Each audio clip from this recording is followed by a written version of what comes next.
Our guest today is a second ward alderman. He was elected just over 4.5 years ago and re-elected 7 months ago. Prior to being elected alderman, our guest today served as chief of staff in the Cook County Commissioner's Office of Finance Chairman John Daly. He earned his bachelor's degree from the University of Illinois at Springfield, Sangamon State. And he is so smart that he has his wife with him here today. Colleen, let's give her a round of applause. Colleen.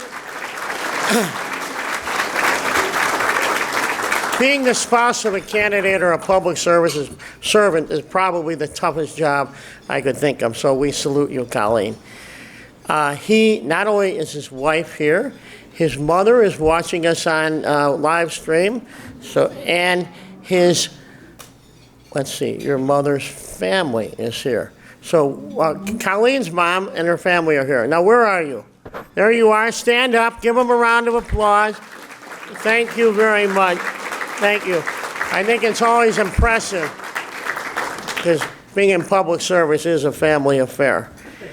And his mother, who's always in attendance here, is home, as I said, watching on live stream, and their fabulous son, 4-year-old son, next week, Ryan, will see it tonight.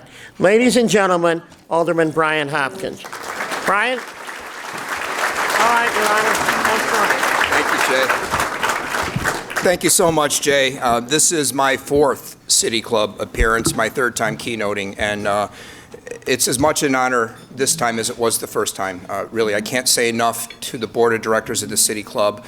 What you've done here, this policy forum that you've created, in many ways it's the highlight of the year for me. I'll never forget my first City Club appearance. I felt like I really matured as an elected official when I was invited to speak here, because this is where ideas come together. You know, we have Ideas Week in Chicago, and I know there's a lot of people in this room that participate in that. Every week is Ideas Week at the City Club. This is a serious policy forum to discuss issues that we are facing, that we contend with, and we put politics aside to do that here. Politics is a very big part of our world, and it's a part of Chicago's history, but we put it aside for the purpose of talking about ideas that can move us forward as a community. And I can't thank you enough, Jay, for inviting me here for my 4th time to speak, and I'm going to touch on some different ideas that I have at the end of my appearance. But I want to start by acknowledging my family, of course, that Jay was kind enough to mention, and also my staff. My staff is here, and I want to introduce them and have them stand as I do. First, my chief of staff, Lisa Ryan. Lisa, where are you?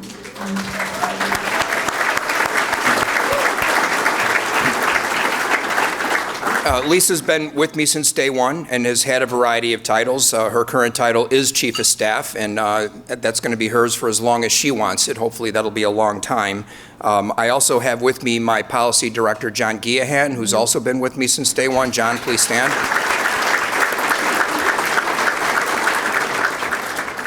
The newest addition to my staff, who does all my business affairs work, Linda Fleener. Linda, please be recognized.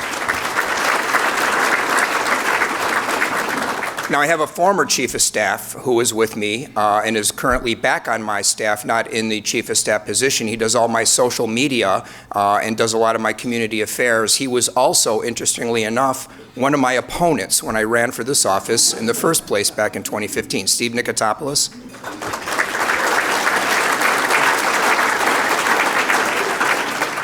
They're all important, they all do a great job, but this next position, and any alderman will tell you that, even the freshman aldermen that I've talked to who have only been on the job a couple of months have told me that they've already recognized the importance of your ward superintendent. That person can make you look like a hero, or that person can make you look like a bumbling fool. It's a very important job. I hope he's here. John Drosos. John, are you here?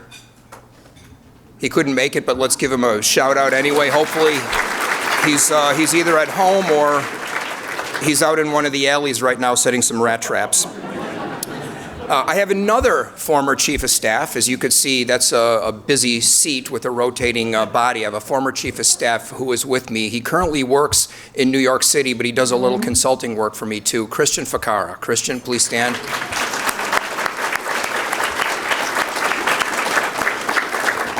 So as you can see, once you become my chief of staff and eventually leave, you don't leave my orbit. I collect chiefs of staff, and I like to keep them close to me. It really is a big part of the key to the success that I've had as alderman.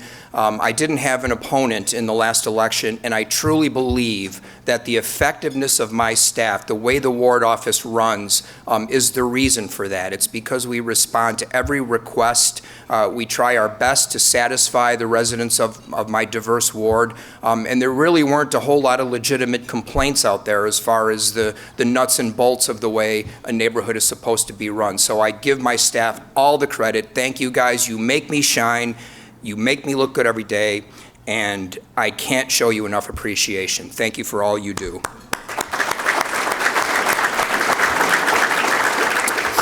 Okay, now on to the body of the presentation. I really wanted to talk today about the state of the City of Chicago's finances. With Mayor Lightfoot about to unveil her first budget, we've had a sneak preview of some, not much, but some of the elements of that. And I really wanted to expand on that and talk about it because it's so important. But Jay told me that I had to talk about Lincoln's Yard. And everywhere I go, that's all people ask me about. That's all they want to hear is Lincoln's Yard. So, all right, let's get this over with. You want to talk about Lincoln's Yard? There's Lincoln's Yard. It's in Springfield. It's on 7th Street. It's the only house he's ever owned. You know, he and Mary Todd lived there for a few years. It's a nice yard. They had a couple of goats, a golden doodle named Max.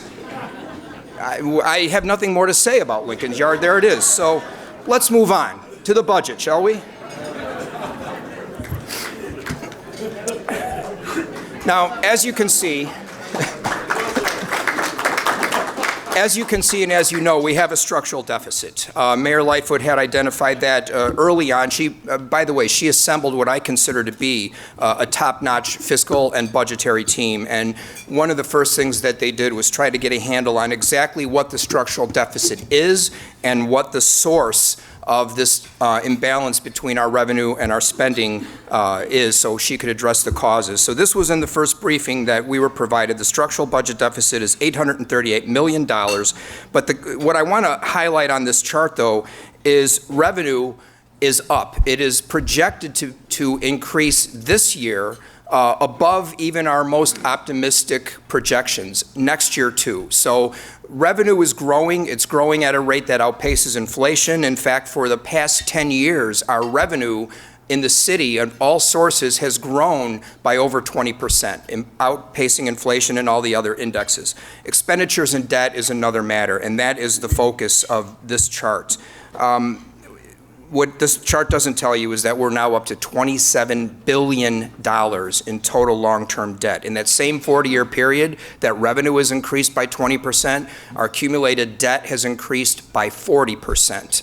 And not all of that is what we would consider healthy debt. A lot of that is debt to pay off other debt. In fact, that's one of the things that I would give Mayor Emanuel credit for. He did reduce the cost of our borrowing. Our average interest rate right now is getting closer to 3%, down from 6%, which was the high that it hit back in 2015. He eliminated scoop and toss. That was something he campaigned on. That was something I campaigned on, which was one of the most egregious budget practices you can. It's basically paying interest on interest and allowing that to accumulate. There's no way out of that. It's a trap, and it can't be sustained. It had to end. It had a price tag. The mayor was willing to pay it. The city council was willing to pay it, and that is one thing that Mayor Lightfoot inherited from Mayor Emanuel that I think even she would admit was a good thing. He did some of the difficult work and some of the heavy lifting on eliminating scoop and toss. But we still have this debt problem, and we have a pension problem, of course. We have another couple of years on the ramp up for pension payments before we go to an actuarially mandated pension amount, and we don't know what that is. That's one of the problems we face right now is the uncertainty. We know the pension debt that we have to pay this year and next year, and from that point forward, the actuaries are going to tell us, and we're going to have to find a way to meet those amounts as our pension debt continues to accumulate. Our investment returns have not been what we wanted them to be. I think probably a lot of people in this room could say the same thing about your own personal portfolios. It's been a challenge, and that is factored into this current structural deficit of $838 million that you see. Now, what's the solution? Well, on the revenue side, I just wanted to point this out. The Progressive Caucus, some of my colleagues in the City Council have presented a revenue solution that they're advocating that would result in $4.3 billion in new revenue without touching the property tax. I like that part of it. I like the fact that they're saying we can't really look at the property tax right now. I represent a ward that has a very high base of assessed valuation. In fact, one of the statistics that I like to cite every time I talk about the current state of fiscal affairs in the city of Chicago is the fact that 2 wards out of 50 account for nearly 40% of all property tax revenue that's collected in the city of Chicago. My ward, the 2nd ward, Alderman Riley's ward, the 42nd ward, which includes the Loop. When you combine those 2 wards, it's nearly 40% of all the property tax revenue that we have to work with. So it's incumbent upon me to suggest to my colleagues in the City Council that we can't continue to go back to the property tax and raise it yet again, as we just did in 2015. People simply can't afford to pay more. We're making neighborhoods unaffordable. So you take that off the table, what does that leave? Well, the Progressive Caucus had an answer. You could see there's a lot of things on there, and these are their projections as to how much it would raise. I would take an issue with some of that. For example, the LaSalle Street tax they're claiming would raise $2 billion. I think the figure is closer to 0, actually. I think the figure is 0 because the day we pass the LaSalle Street tax is the day that LaSalle Street moves to Indiana. We know that. They've told us that. That's going to happen. We can't afford to take that risk. We need them here. There's some other ideas on there. I'm not going to prejudge everything because I think we are going to be looking at some of these things. But the point is, we don't have a revenue problem. We have a spending problem. We have a debt problem. We have a management problem, and we have a pension problem. We have to look at that first. Our first reaction can't be to go to every source of potential untapped revenue and grab as much as we can in the hopes that this massive influx of new tax dollars will help us get out of our difficulties. That's not responsible government, and I just don't think that's the right approach. So to simply treat it as a revenue problem isn't the right thing to do, and as I said, you could see our revenue without touching anything, without a single tax increase, is projected to increase this year and next year just through natural revenue growth. So my admonition to my colleagues on the City Council is please don't look to raise taxes first. Let's look to cut expenses, contain expenses, manage the pension and the debt problem better, and see if we can make some progress that way. Okay, I'm going to talk about Lincoln Yards. There's really no way out of it.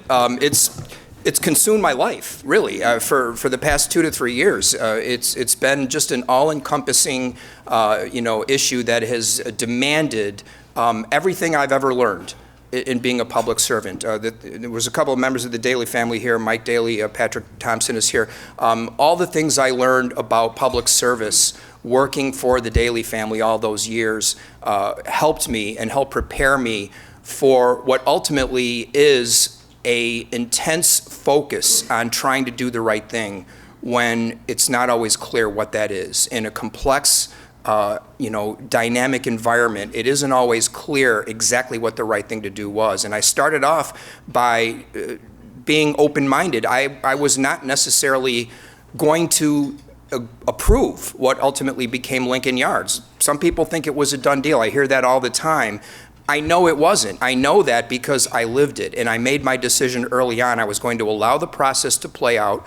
I was going to manage the process and be a steward of a public process and let it lead where it led. And it ultimately led to fruition and approval, and I'll get to that. But for me, it started while I was a candidate. It started when I was running in this, our favorite poster child for gerrymandering, the 2nd Ward. Another conspiracy theory that I hear quite often is that this ward was designed to eliminate the planned manufacturing district and clear the way for Lincoln Yards, that the whole thing was cooked up in a back room, in a smoke-filled room in a deal. I know that isn't the case because here's where I lived. And by the way, we're not talking about the lobster. I killed the lobster at my first City Club speech. The lobster is no longer the metaphor for the 2nd Ward. A bike is the metaphor for the 2nd Ward. We only refer to it as a bike, and my staff knows they get severely disciplined if they ever use the L word. It's a bike, okay? I lived in the lower spoke and the front wheel for 15 years. Lincoln Yards is up near the seat. So when I ran as a candidate, I had only the vaguest knowledge of the issues surrounding the PMD and surrounding what eventually would become Lincoln Yards. And as a candidate, I had to educate myself before I took a position. And so I did my research. And what I found was the Planned Manufacturing District, number 1, which was the first one that was created in the city of Chicago, had a 41% decrease in manufacturing jobs between 2002 and 2014.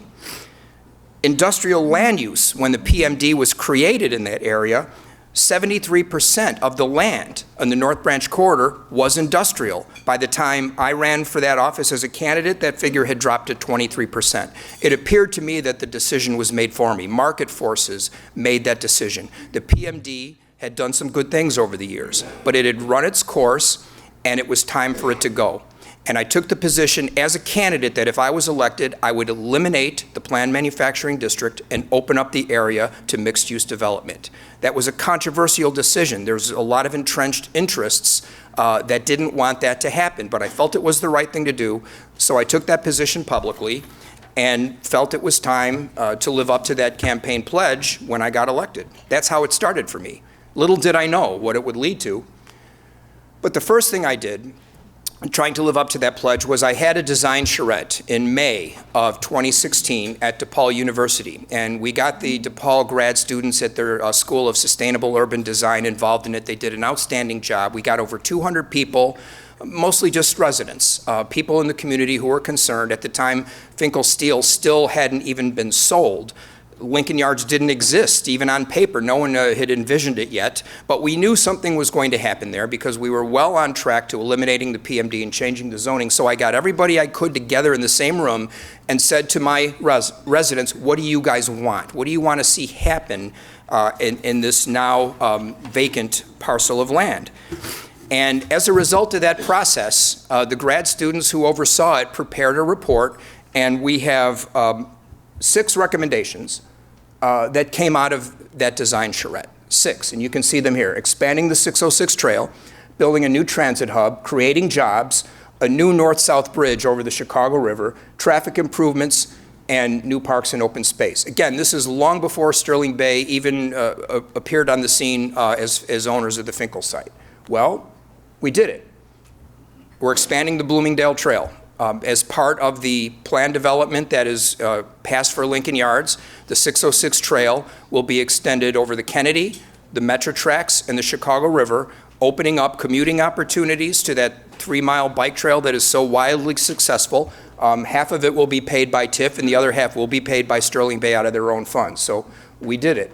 New transit hub was asked for. This is the new transit hub. This will replace the Clybourne Metro Station, which, if you've seen it lately, it's probably one of the least attractive stations in the entire Metro system. This will be a multimodal transit hub. It will serve CTA buses. It will serve Metro trains. Hopefully it will serve the light rail system that we plan to build. It will also serve shuttle buses that can work for some of the corporations who will eventually be tenants of Lincoln Yards, and it can serve private rideshare. It's designed for all modalities of transportation. We're even talking about a CTA shuttle that could connect this station with the Brown Line and the Red Line and the Blue Line stations nearby. So we checked that box too. That was one of the 6. Creating new jobs in the corridor, as we'll get into later, 24,000 permanent jobs and 10,000 construction jobs will be created by Lincoln Yards. North-South bridge over the Chicago River. That was the first time I heard the suggestion that with all the east-west bridges that exist there, having a north-south orientation for a bridge would help relieve a lot of the congestion when the east-west routes get backed up. So the first bridge that we're going to build as part of the Lincoln Yards development, and they're going to start work on it, design work on it is already underway, hopefully we can start work on it next year, is a north-south orientation between Dominic Street and Southport, which are both north-south streets. There's a bend in the river there, which allows for a north-south bridge. So that was a suggestion that came for the first time out of this design charrette. It's in the Lincoln Yards plan. Neighborhood traffic improvements, that was something we insisted on. The North-South Bridge isn't the only one we're going to build. We're building 2 other bridges. And we believe that will really relieve a lot of the traffic, especially in the rush hour periods where everyone's trying to get from one side of the river to the other, and then you've got Goose Island there with those 2 bridges. So to build 3 more bridges will really be a relief valve to allow for traffic during the peak rush periods to flow at a much faster rate. New parks and open spaces.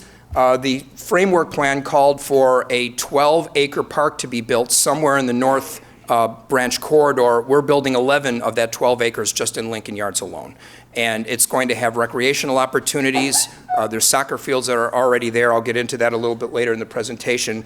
But we did it. We accomplished an increase in recreational and open space as part of the Lincoln Yards plan because it's one thing the community insisted on. So I wound up supporting this despite the fact that it certainly cost me a significant amount of political capital. I took a lot of heat for this, but it was the right thing to do. It was the right thing to do. It actually turned out to be an easy decision at the end of this deliberative process to support Lincoln Yards, to advocate for it, to convince 32 of my colleagues on the city council to vote for this, despite the political heater environment that had been created. There's really 5 reasons why I chose to support this and 5 reasons why I maintain to this day it was the right decision for the city of Chicago. The first reason, for the critical need of infrastructure build-out that Lincoln Yards will represent in the neighborhood. The second, as I mentioned, the new parks. Third is the jobs and the economic development that it'll spark. Fourth is affordable housing. And fifth is the significant community support that did exist for this. Now, if you're a reporter or if you're 90% of my Twitter followers, you don't believe number 5 is true. It is true, and I'll get into that and I'll show you why. Let's talk about number 1. If you look at the area where Lincoln Yards is scheduled to be, the word blight has been thrown around. In fact, it was even the topic of the recent lawsuit. I don't like to use the word blight because that does connotate something that may not be easily associated with a neighborhood like Lincoln Park. What I prefer to do is call it an infrastructure deficit, which it is. It's a lack of roads. It's a lack of bridges. The street grid ends there because for over 100 years, this was an industrial area, so you didn't need residential streets. You didn't need side streets. They weren't necessary. They don't exist to this day. There's so much of this land that isn't readily conducive to any kind of redevelopment. That needs to change. That needs to happen right now. We actually need those 3 bridges over the Chicago River today. Even without Lincoln Yards, the need is great, and there's really no other way to pay for it than a development like this, which will spark the kind of tax revenue that we could use. So it's really necessary going forward. This is, by the way, a rendering of what the Dominic Bridge could potentially look like. I would love to get this. Nobody in my position, no one in the city council would turn down a new bridge in their neighborhood if you had a river going through it. The problem is I don't have any other way to pay for it other than a development like this.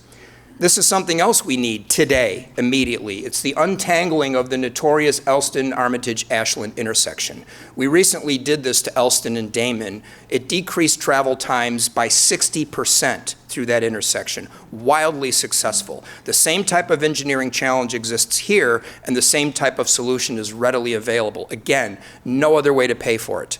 I'm not going to get that money from Springfield. We're not going to take it out of general revenue. There's no other way to pay for this critically needed infrastructure improvement other than a development of the scope and scale of Lincoln Yards.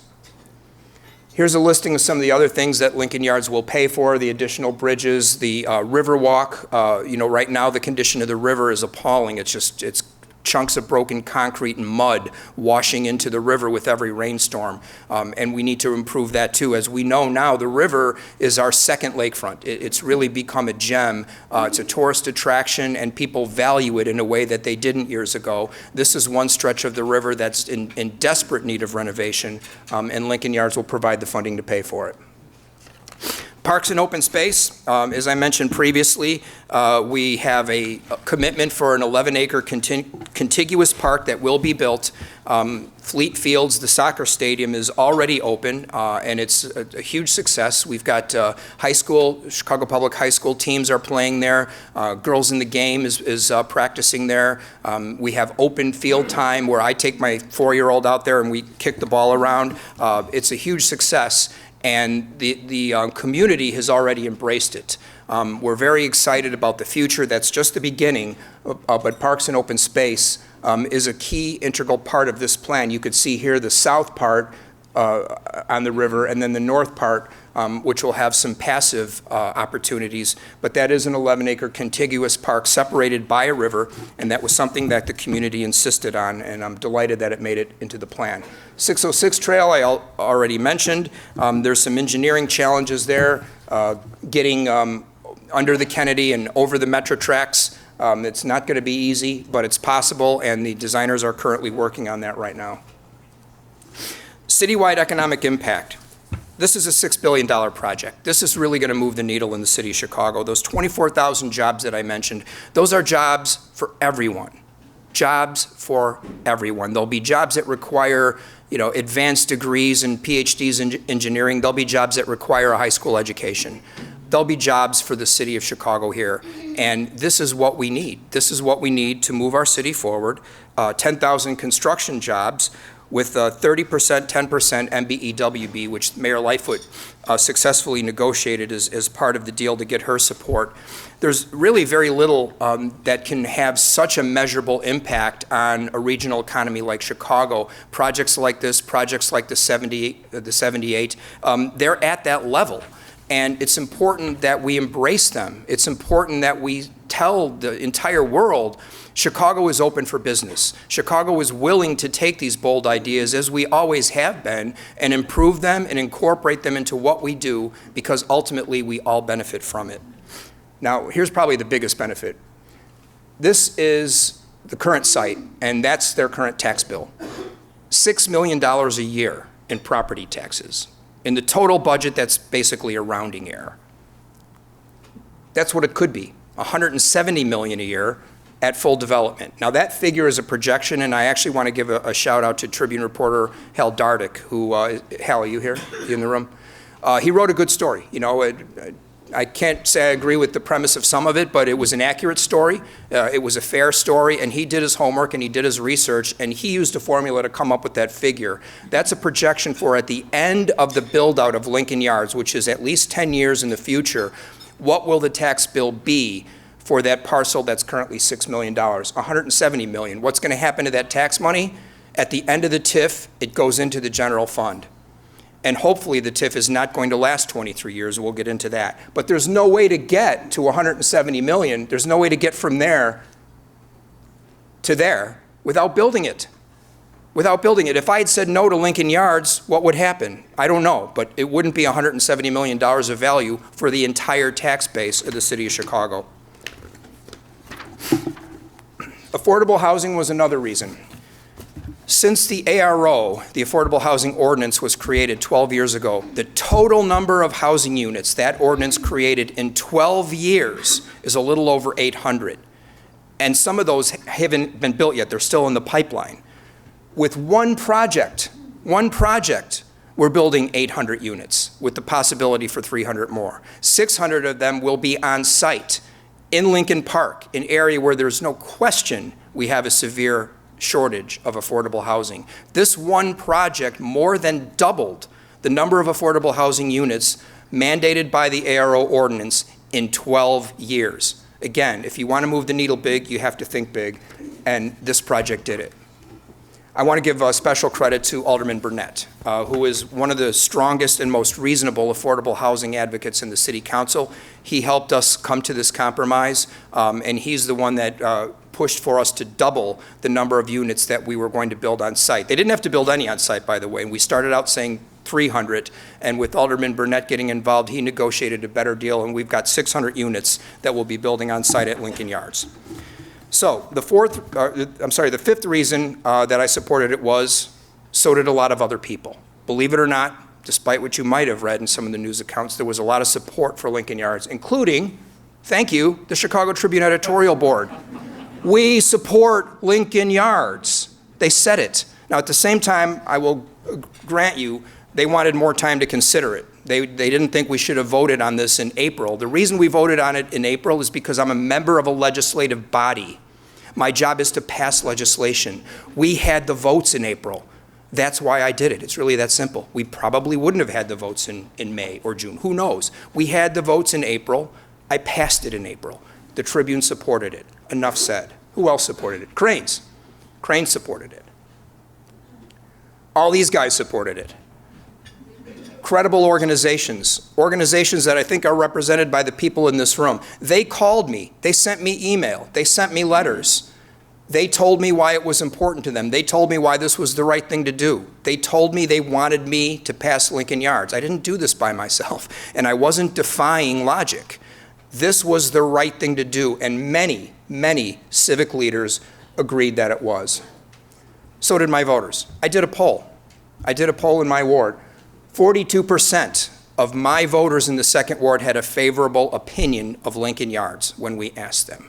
42%, despite the overwhelmingly negative and, in my opinion, biased reporting that took place on this, and despite the vilification of the TIF concept, 42% of my voters who are affected by this, by the way, talk about NIMBY factors, tall buildings and traffic, that's always a sensitive issue to a new development. 42% of my neighbors told me they supported this and they thought it was the right thing to do for their city.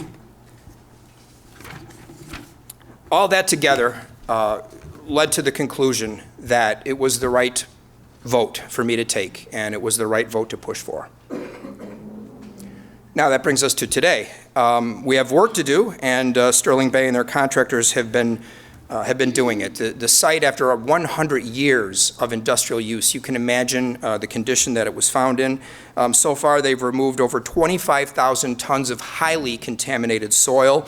They found 30 underground storage tanks, and unfortunately, not all of them were empty. Can you imagine what might have been in some of those storage tanks? So it was a very challenging environmental remediation program that they've completed on the north side. They've done a little work on the south side. That's where the soccer fields are now, but there's a lot more work to do, and they're doing it at their expense. The days of Superfund, unfortunately, are over. We can't count on the federal government to come in and bail us out as a local government every time we find a highly contaminated brownfield. We have to do it ourselves. And the cost of environmental remediation grows exponentially every year.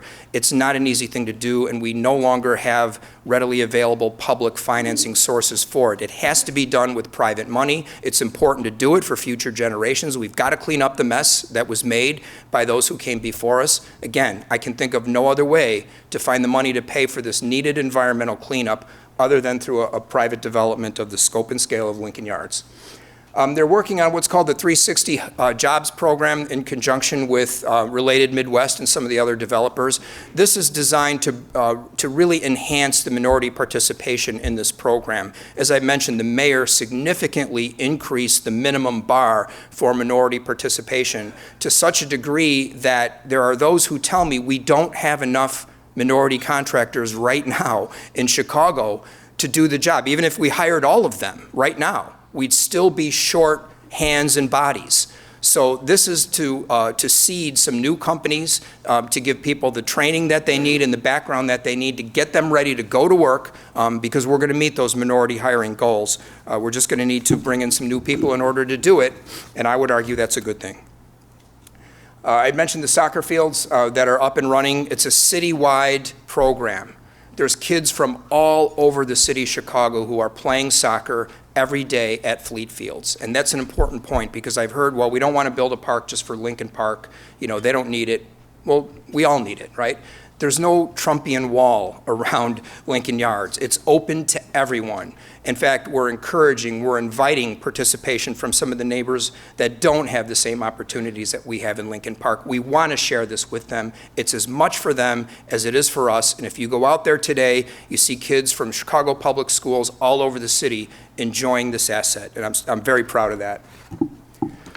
So what's ahead for Lincoln Yards? Well, As I said, we're hopefully going to get started on the bridge. One of the things that I mandated in the run-up to the vote was that we would have ongoing community participation. So we're forming a park advisory committee. Even though right now this land is privately owned, it's not owned by the park district. I'd like someday to see it owned by the park district. In the meantime, we're forming a park district type of park advisory council to oversee it. So even though it isn't publicly owned, it will function identically to any park district operated facility. And that's important because the kids don't know the difference. I've been taking my 4-year-old Ryan to the new park in Streeterville, Bennett Park, which is owned by Related Midwest. Not once has he complained when he's going down the slide that Related owns this and not the park district. He doesn't know, he doesn't care. So the same thing applies here. We're going to build this park one way or another. After it's done, then we'll have the debate about whether the park district should own it or not. The reason they don't want it, frankly, is they just don't have the maintenance budget right now. So it's kind of a sad state of affairs when we can't even gift a park over to the park district because they're afraid of the impact that it would have on their maintenance budget. But we'll deal with that after the park is done. In the meantime, we're spending TIF money, right? The third rail of Chicago politics. We're spending TIF money. And this is an important point that I keep emphasizing. Every TIF dollar that is spent in Lincoln Yards is going to something that is always built with tax money. A road, a bridge, a park, a transit station. That's paid for it with tax money. TIF is tax money. There's no scam here. There's no shell game. We're spending tax money for things that the public will own. Not a dollar of the TIF budget for Lincoln Yards is going directly to the developer. It's not going to anything that they will own. It's going to things that we will own. On the contrary, the developer is actually paying for some things that we will own too. The total cost of the infrastructure build out in Lincoln Yards is a little over $800 million. Only $500 million of that is TIF. So the $300+ million is being paid by the developer. They're actually subsidizing us, not the other way around. And you see how the figures break out there. All of that is public good. Not everyone agrees. Here's the number one anti-TIF crusader in the city of Chicago. Chicago doesn't know exactly what TIF stands for or how it works, but they know it's a scam. Well, my goal is to explain to them how it works and what it stands for, and then maybe they won't think it's a scam. Not everyone thinks it's a scam. You know who doesn't think it's a scam? These guys. In theory, TIF is a great policy and we want to see it continue. This is in the mayor's transition report, and this page from the mayor's transition report was written by her youth team. These are kids from the MCVA Challenge, from After School Matters, from some of the other CPS after-school programs, who the mayor put them together and asked them to write parts of her transition report. And this is what they concluded after looking at the issue of TIF. Bad news for the Chicago reader, the young generation is not reading her publication. I don't know how you're going to handle that, but. So what's the difference between these two opinions on this financing device we call tax increment financing? This is also from the mayor's TIF task force, calling on the city to form a blue ribbon committee or an advisory committee to look at TIF reform. And here I will agree with our friend from the Chicago Reader. There are obvious reforms that are indicated by the TIF program. We're over TIFed, right? We probably have right now nearly 140 TIFs in the city of Chicago. Are they all necessary? Probably not. Are they all limiting their funds to publicly owned infrastructure like we are in Lincoln Yards? Probably not. There have been abuses in the past.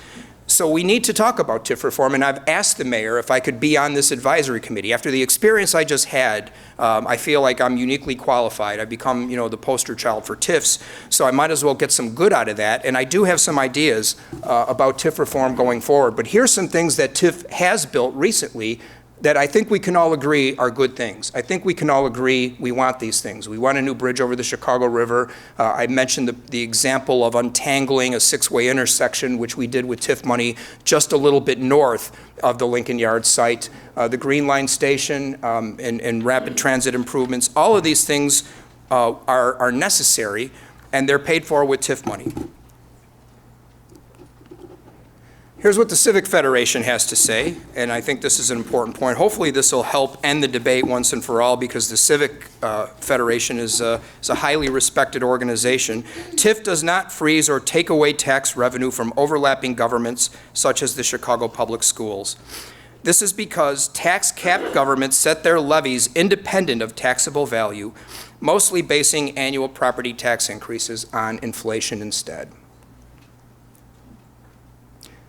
I fought hard to get this in the Lincoln Yards deal, and going back to the figure that we got from the Chicago Tribune of $170 million, if Sterling Bay can keep their construction project on track and build Lincoln Yards in 10 years, that's ambitious. They think they can do it. I wish them well. At that point, you'll have $170 million in property tax revenue captured by the TIF, not available to anyone else. If that's the case, and we don't expand the TIF and we don't extend the TIF, we could end that TIF in 5 more years. So that TIF could last 15 years, and at the end of that 15-year process, we'll have Lincoln Yards, we'll have 3 new bridges, we'll have beautiful parks, we'll have 24,000 jobs, and we'll have $170 million a year in tax money that we wouldn't have otherwise. Debate over. I want to turn to another burning issue. This is a level 1 hazmat fire in the neighborhood that I now live in. Back in December 2015, this was the scrapyard General Iron. They had this unfortunate fire, which I don't believe the cause was ever identified. Sent a black plume of smoke throughout the neighborhood. This is General Iron today, right across the river from the Lincoln Yards site. Now, this is not in Lincoln Yards, but it is in the TIF district that was created for Lincoln Yards, and that's what's happening today. Some of you may have seen the announcement. We finally reached an agreement. General Iron will cease operations at this location at the end of 2020. And I want to thank Mayor Lightfoot. She was instrumental in helping me get that cessation agreement signed, and it was a very difficult, long, contentious process. No one came away from that bargaining table feeling particularly good, which is always the sign that a true compromise was formed, and General Iron will cease operations at that location. What will happen? Well, how about that? Ideally, this could be the site of the proposed North Branch Park and Preserve. So to go from that to that, and that is the site. You see the North Avenue Bridge in the background. Just to the left is currently the site of those scrap piles that were in the previous picture. It's a multi-million-dollar project, hundreds of millions of dollars. We don't have a clear path from here to there yet. I'm in conversation with the mayor about this. She's encouraged me to continue that conversation. She hasn't said no. The previous administration did, for whatever reason.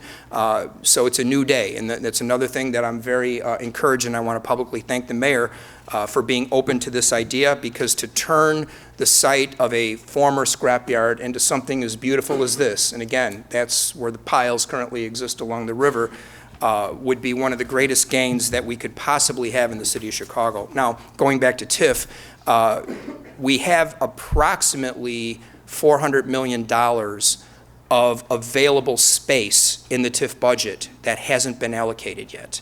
If all the projections hold true, there's potentially $400 million that we could budget for other things. Now, we're going to need other things as we go forward.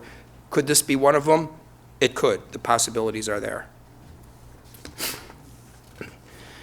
I want to talk just a couple other things as I wrap up. I want to talk about the Lakeshore Drive Improvement Plan. I talked about that in every one of my City Club speeches. So I feel the need to just mention it here. We're trying to make some progress. We have a new administration in Springfield, obviously, but we really have no choice. We have to do something. Lakeshore Drive is crumbling. It needs to be replaced. The road bed is beyond its useful service life. And as long as we're rebuilding Lakeshore Drive, I think it would be a tragic waste of opportunity if we don't also expand the parkland there and rebuild this intersection, which is every bit as problematic as Ashland and Elston is. If you were a traffic engineer, you would be fired for proposing this today. It's just that bad. The lake was angry that day, my friends. And the solution right now, you saw the news coverage, Jersey walls. We're going to put Jersey walls up to try and hold Lake Michigan back. It's not going to work. Who here has a house in Grand Beach? I know some of you do. Where is Grand Beach lately, right? It's gone. You've lost your beach. the types of erosion we're seeing due to climate change, fluctuating lake levels. We can't get our way out of this with Jersey walls. We're going to have to rebuild Lakeshore Drive, something like this, which would protect the drive and also allow for great recreational opportunities. Here's the existing Oak Street Beach. Here's what it could look like. I've talked to Governor Pritzker about this. You know, the $45 billion capital bill is out there, you know, and we don't know what that's going to be spent on. I'm pushing for this plan to finally come to fruition and get it off the drawing board. Another issue I'm working on is cured in place piping. We have, I think, about 500 miles of water main to replace in the next couple of years. We're probably about halfway through our total water main replacement project. And as you live in Chicago, you probably know we don't have streets in Chicago. What we have are utility trenches that sometimes we'll let you drive on. Everything you could think of is under the street. And I went through one of the most difficult pipe replacement projects maybe in the city's history on Division Street a couple of years ago. And it just was a disaster. You know, the inconvenience, the dust, the noise, the conflicts. Once you start digging, you find all kinds of things under there that nobody knew was there. All sorts of ancient pipes from, I think, the Roman Empire, you know, might still be down there. This technology doesn't require open cut trenching. You build a small hole at either end and go down with equipment and line the piping with epoxy. This was something else I tried and couldn't get done under the previous administration. And once again, Mayor Lightfoot tried to do the opposite of what the former mayor did. So that was the first thing I said to her was, Mayor Lightfoot, Mayor Emanuel didn't like this. We have a pilot program. That's simple. So starting next year, we're going to do two things. We're going to try this on a water main, and we're going to try this on a private sewer. And if it works here as it's worked in other places, it's worked in Toronto, by the way. Toronto saves $300 a foot on their pipe project by using this technology. Now, I'm not suggesting this is a panacea, and I'm not suggesting it's appropriate in all cases. It may be appropriate in some cases where there's old growth trees, conflicts with other utilities like on Division Street, but it is a tool we should have in our toolbox, and we won't know if it's really going to work in a climate and an environment like Chicago's unless we try. So that's what the pilot program is all about, and I'm grateful to Mayor Lightfoot for being willing to experiment with this. Another issue I'm going to be working on in 2020 is, you know, that 8 feet of space between the sidewalk and the middle of the street, we call it the curb.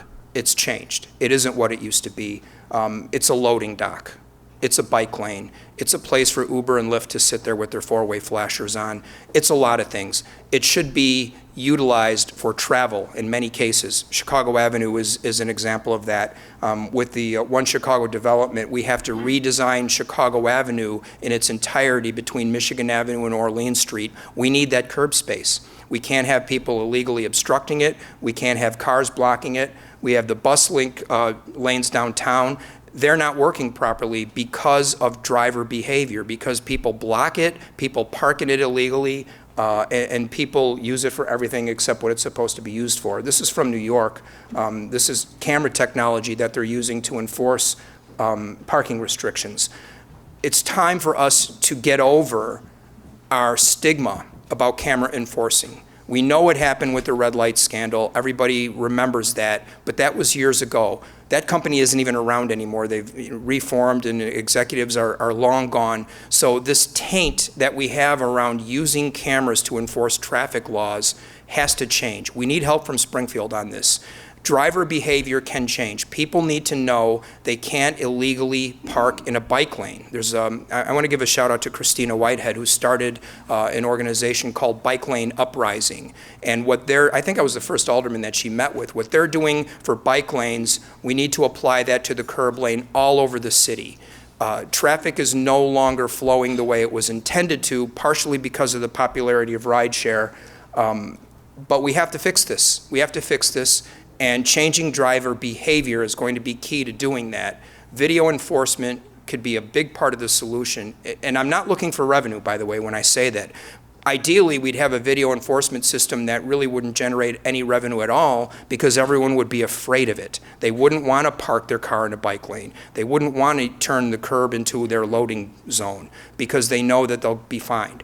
So if that would be possible, we need help from Springfield. So I'm going to be pushing for that in the coming session. And that's it. That's what I'm working on.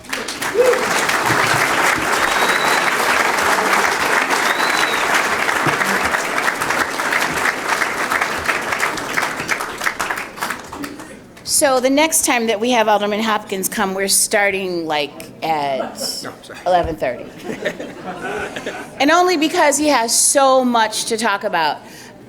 We are clearly not going to get to all these questions. There are some great questions. We'll get them to your... That was part of my plan.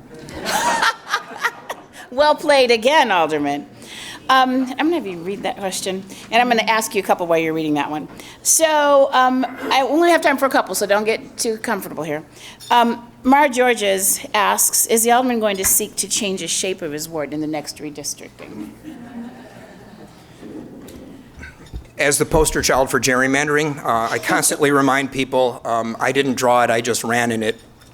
It is going to change, and I support redistricting reform. This is the first time in history that we have both a mayor and a governor in Illinois who have both gone on the record as supporting redistricting reform. So that could mean a variety of things, but I think the best approach is an automated system. Computer technology exists today. It can draw the map without having human intervention, because once you have people like me who have a stake in the outcome involved, politics becomes the dominant force in drawing the map. That's what happened. That's why the second ward is what it is. And the technology exists today to solve that problem. So I would hope that Mayor Lightfoot and Governor Pritzker can get on the same page as far as what needs to happen. But I was one of the first aldermen to sign on to the Committee for Fair Maps for redistricting reform, and I continue to support it. I'll run somewhere. You know, it doesn't have to look like that. I'm not particularly concerned about that. But we can't have people drawing maps for political reasons anymore. It's just not right. Great answer. And where you run, you'll win, so we're not really worried about that. Julie Wlock, am I saying your name right? I was close, huh? I should get some credit for being close on a name, don't you think? So she says, thank you for your leadership with regard to CIPP, cured in place pipe. We just talked about it. I would like your opinion on the probability that the pilot studies will be conducted professionally, expertly, and without bias. Well, I've asked the mayor if I could have one of the pilots in my ward for that very reason. I'd like the ability to monitor it. The last time we tried this, there was some questions about whether the pilot was fairly administered. Somebody might have put their thumb on the scale. But we're going to hire a consultant. We're going to have someone who has an engineering background and will oversee this pilot, and we don't want them to have a dog in the fight. You know, this is a controversial decision. The unions aren't really comfortable with this yet, so there's a lot of political forces at play, but we're going to hire a neutral third party to basically referee this thing and oversee the pilot program, make sure it's done properly, and make sure the results are evaluated based on scientific criteria, not political reasons. That's why where he runs, he'll win. So Stephen asks this question, but I still need to ask it. So you kind of touched on it a little bit with the environmental stuff, but what are some of the most important and pressing environmental concerns that the city of Chicago needs to focus on for the next 5 years and forward? Environmental concerns? Environmental. Yeah, well, clearly, yeah, air quality is such a big thing. I know a lot more about it now than I did a few years ago, just because of the work I've done with General Iron. But particulate air pollution is rampant in this city. PM 2.5 is among the most damaging components that you can inhale in your lungs. We have an asthma cluster. The neighborhood I live in Lincoln Park, is in the top 5% for asthma cases in the state of Illinois. That should not be. There's something wrong with our air quality, and I'm very glad that the mayor is reconstituting the Department of Environment, and the Inspector General recently came out with a report that found that in the last 5 years, the Department of Public Health really dropped the ball on air quality monitoring. That has to change. We need more inspectors. They need to be out there every day monitoring the air we breathe, identifying point source pollutants, finding violators, and shutting them down. So Damien, you asked a question about General Iron with respect to that, and are you in the room? Okay, Damien lucked up, because you know I don't ask questions when they're not in the room. But he answered the question earlier. This is going to be the last question, just for time's sake. Malcolm Kamen, Law Offices of Malcolm. Are you here, Malcolm? Okay. do you see a solution for the affordable housing problem that does not negatively impact tax revenues? I know you talked about it a little bit, but can you? Yeah, there's no solution to the affordable housing deficit that doesn't involve public funds and doesn't involve a public investment. It has to be a public-private partnership. The mayor and our new commissioner of housing have both said that they are dissatisfied with the current system of trying to encourage private developers to build affordable housing because it's the right thing to do, and then mandating that they do it to a certain degree, and then watching them buy their way out of it and pay fees so they don't have to do it. That isn't working because we're not getting affordable housing units built. The reason we're not getting affordable housing units built is because a private developer loses money on every one they build. That is a fact. They're never going to do it just because you ask them to. That won't work, and we have to accept that. So once we accept that, we have to find a way to invest in affordable housing solutions in conjunction with the private sector so that the people who know how to build housing for a profit are willing to do it for the social good. We're not there yet. And mandating it, telling private developers they must lose money, it's just not going to work. They won't do it. So we have to accept that as we seek to reform the ARO. This one question I also want to respond to about TIF funding and the total amount of TIF. The $1.2 billion is the figure that gets thrown out for the Lincoln Yards TIF. That's actually higher than reality. But I do want to point out that right now the top 10 TIFs in the city of Chicago in terms of their valuation, if you take off number 1, which is the TIF that we created to rebuild the red line, let's go with the top 9. It's $2.5 billion of tax money that is tied up by those top 9 TIFs, not available to us. The good news is they're all scheduled to expire in the next 3 to 5 years.